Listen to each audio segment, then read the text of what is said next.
چھوٹی سی بات، اللہ تعالیٰ کا فرمان ہے ان اللہ یحب المتوکلین، بے شک اللہ بھروسہ کرنے والوں سے محبت کرتا ہے۔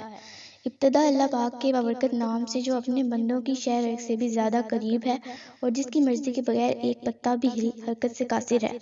اللہ کے بندے ہونے اور اللہ کے بندے بننے میں فرق ہے۔ صبر بھی رنگ لاتا ہے اور غصہ بھی، مگر صبر کے رنگوں سے زندگی حسین ہو جاتی ہے اور غصے کا رنگ محبت کے ہر رنگ کو نگل جاتا ہے۔ خواہش انسان کا ہتھیار ہے جس سے وہ انسان کو قابو کرتا ہے، اور صبر انسان کا ہتھیار ہے جس سے شیطان قابو میں آ جاتا ہے۔ زندگی میں سب کچھ کسی وجہ سے ہوتا ہے، غلط ہوتا ہے تاکہ ہم صحیح کی قیمت جان سکیں، لوگ بدلتے ہیں تاکہ ان کی اصلی چہرے جان سکیں، اور کبھی کبھی اچھی چیزیں کھو جاتی ہیں تاکہ ہم بہتر چیزیں مل سکیں۔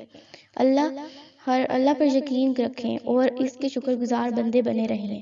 اے اللہ تو غفور ہے، رحمان ہے، ہم تیرے بندے گناہوں کی دلدل میں لتھڑے ہوئے ہیں، ہمیں سر تا پا عیبوں سے ڈھکے ہوئے ہیں، مگر تو ستار العیوب ہے، ہمارے گناہوں کو بخش دے، ہم سب کے لیے آسانیاں پیدا فرما، ہدایت عطا فرما، رہنمائی فرما، اور ہمیں اپنے آنے والی مشکلات، آفات اور پریشانیوں سے محفوظ فرما۔